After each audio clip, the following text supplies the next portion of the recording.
Whenever I think back on the Alaska trip, I just am filled with this overwhelming sense of pride. Out of all the trips I've done, out of all the amazing places I've been, and the absurd things we've put together, driving to Alaska... Where are you guys headed? is one of the most absurd things I've ever done. But more importantly, it's one of the adventures that I am the most proud of in my life. I bought this 1996 Jayco tent trailer, which I'm gonna drive to Alaska with in a couple weeks. Here we have it, kids. Amazing Grace, the tent trailer. In order to understand the Alaska trip, you need to understand Grace. Grace was my life for like 2 months. Okay, this is real life. It's 2 o'clock in the morning at the Days Inn in Las Vegas. See, I live for this. Waking up on the road, the car. Happy summer, y'all. Happy summer. Grace was my 1996 Jayco pop-up camper. I drove her to Utah. Yep, that's where we're going, guys. I hiked Angel's Landing. Definitely one of the most unbelievable things I've ever done. I went to Aspen. I went to Monument Valley. I watched the sunrise in Monument Valley. I went back to Los Angeles, and then 2 weeks later, the day after I got out of school for the year. It's effectively 5:45 in the morning. On June 10th, 2016, I just woke up. My friends Ian, Julia, and myself are going on a 10,000-mile, 18-day road trip to Alaska. This is unbelievable. We got in that car with that trailer behind us, and we drove to Idaho. We stayed in a field full of horses. We were surrounded by flies. Today we were on the road for Red Deer, Alberta. It is like 12 or 13 hours north of here. We drove north. We got our first flat tire. So I think we've hit something. Luckily, we had just stopped. Where are you guys headed? Thank you. We crossed the border. Beautiful Alberta. We had this unreal moment where we thought this redneck pickup truck driving guy was gonna like kill us. And I sped the car away and got stuck in an alleyway and had to back up. It was honestly so ridiculous. Our trailer might not make the drive-through. We're just worried about that. They're like entertaining, and then you watch for a while and you're like, ah! Holy fuck! Tell me that was on camera. It was. I was just trying to document our chicken nuggets and jazz. Fuck. We stayed at this really cute campground called RV There Yet. But we were like, man, we're driving to Alaska. Like, because I feel like getting to here was like getting to base camp. Edmonton, Alberta. We're stopping at Walmart. This is our field test we have. Okay. This is unbelievable. When we think of driving to Canada, Canada seems kind of far, right? But when we get to Canada, look at this expansiveness. Oh my god, are you alive? I'm living. Bro, looks awfully flimsy. It's only 2 days in and Ian is actually my patience. 3, so... Yeah, honey. LOL. You're gonna have to learn how to count.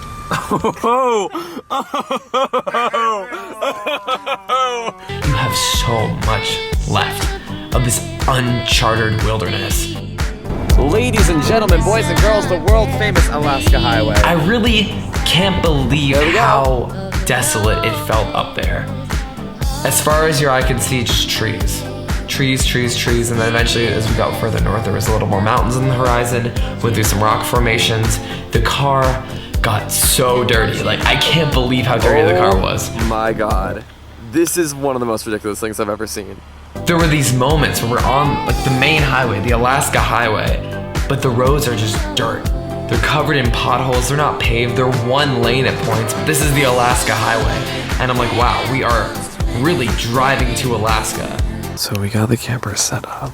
Basically, water leaked in through here. Everything is soaking wet. This door fucking will never close. It's so late again. I'm really frustrated.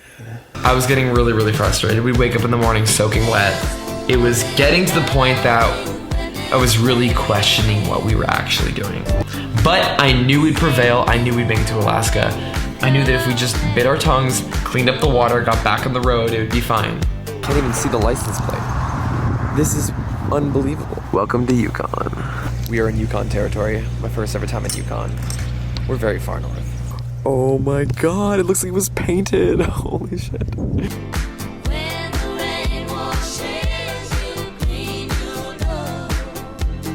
For the past like 30 miles-ish, the road has become kind of like what it's lived up to be. Really bumpy, lots of potholes. There's times we have to slow down, and we were behind some RVs for a while, and they were like all over the road trying to avoid stuff. It's truly like we are off the grid. This is unreal. It's been so bumpy. Like, look at this. Do you see that grooving?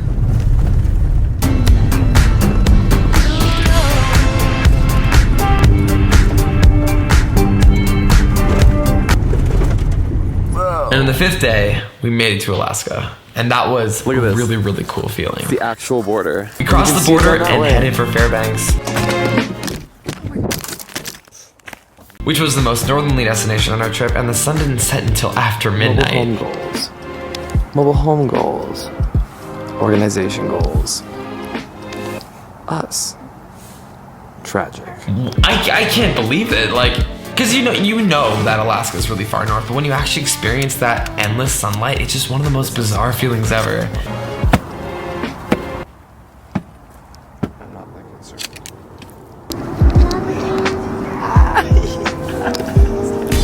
The next day we were coming across this mountain ridge, and we looked off in the distance and saw the Alaska range, and I remember seeing these mountains and I was like, oh my god, that one's really big. That must be Denali. That must be the biggest peak in North America. And then I looked over to my right and my jaw just dropped. Truly phenomenal already. Truly phenomenal. That was Denali.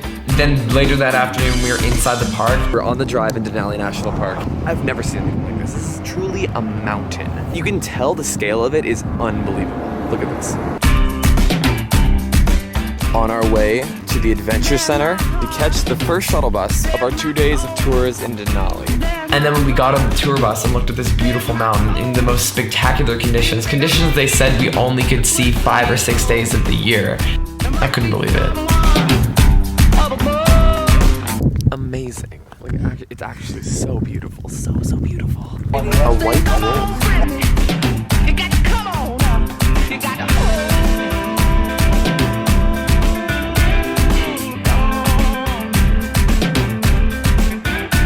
The next day was even more phenomenal because we got to see the peak again 2 days in a row. And they told us only 5 or 6 in the entire year.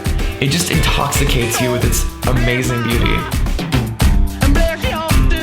We saw a grizzly bear right next to the bus. Oh my god. It was amazing. The mountains, the scenery, Denali National Park was so beyond phenomenal. I can't even put to words how phenomenal Denali was. And from there we took a detour past Sarah Palin's house. That's it behind the fence. That is literally it behind the fence. And then made it to Anchorage. And then from there I went down to Seward along the Seward Highway.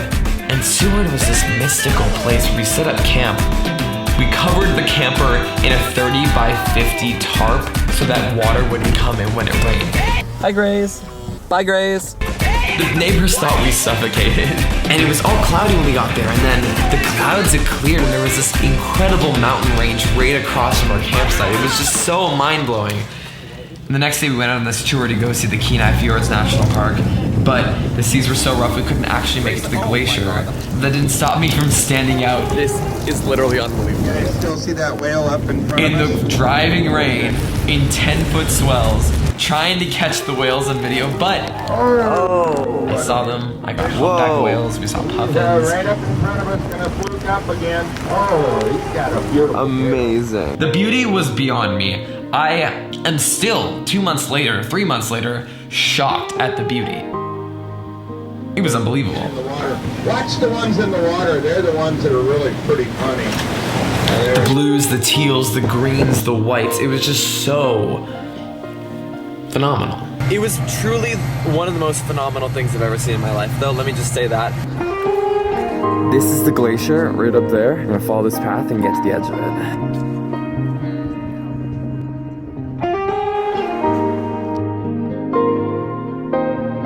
That fire that night, though, was just... I remember sitting there with our bottle of, like, somewhat mediocre wine that we bought, making a s'more with this campfire, looking out on the rising tide, really just, like, staring out to the sea and just feeling connected with the earth. From there started our trek down. Jesus took the wheel, as you can see. To get to the border, you have to drive north. So we had to go back up through Alaska all day just to get back to the Yukon-Alaska border. We're in Tok, Alaska. The border's about 90 miles from here. I'm trying to figure out dinner right now. What's the thoughts, Juge? Tell them the thoughts. There's going to be like 4 restaurants in Tok, one of which we've eaten at. Oh, we tore our chicken house down, the chicken shed. Thank you. Thank you. Have a good night. We stayed in this dumpy motel the only motel of the trip. It was really wildernessy, and we were already cautious of bears because of the nature of having a soft-sided camper. Amazing. Amazing. Say it. We got pizza? No, amazing. Oh, amazing. Yeah! We worked our way back down through BC on the Cassiar Highway. So this is an accurate view of what the road is like for most of it that's actually paved. It's kind of like patchy, really rough. Like you have to like avoid these. So what's happened? Which one is it? Oh my god, it's the new one. Surprising. Oh yeah, look at that. Blew right off. Spent a night in Dee's Lake, if you've ever heard of that. I had never heard of it. It's truly, we were in the middle of nowhere. And then got to go to Stewart, BC and Hyder, Alaska. We are really close to the Alaska border. And of course, as soon as you get close to the border, it looks like Alaska again. We just pulled over because we came in this valley and there's a massive glacier right here. We altered our plans a little bit, ended up a night in Smithers. This tire, after 8,500 plus miles, finally went out. So here we are, in the middle of nowhere, changing it. Yay! This tire has 5 rings in it. What the fuck? All the other ones have 4, and our thing has 4, and I didn't realize that when I bought it. We have 2 spares. The other spare has no air in it, which we just found out. Sure enough, a guy came by, asked him if he had a pump. He took the tire, and he's gonna go and put air in the spare tire. We're gonna try and get as far as we can towards Prince George. We made it. Unbelievable. Spent a night with my friend in Kamloops. See you in like 2 weeks. Yeah. Bye. And then met our friend Chantal in Vancouver for a fabulous night out in one of my favorite cities in the world. But the trip, even though we were almost at the border, was still far from over because from there we headed down into Washington. We took this beautiful ferry across the Olympic Peninsula and set up camp in this like really cool RV park and watched the sunset. We were really trying to make it to Olympic National Park, so we sped up through the mountains as the sun was setting and we were racing to get to Hurricane Ridge to see the sunset. And we missed the sunset, but we got to the top. And we're left with this amazing afterglow of this 180-degree mountain range. It was just so phenomenal, again. From there we drove down through Washington State to Oregon to spend our last night on the road in the camper at this fabulous beach in Newport, Oregon. It was really cool. It was a really cool night. The next day it was down to the Bay Area, then down to LA the following day, and really just left us with a reflection of we just accomplished this monumental task. It was 8559.3. It is over. The trip is completed. 19 days. We drove to Alaska. We did it. We just drove my little car 8,500 plus miles in one of the most unbelievable road trips of my life to Alaska. We did that.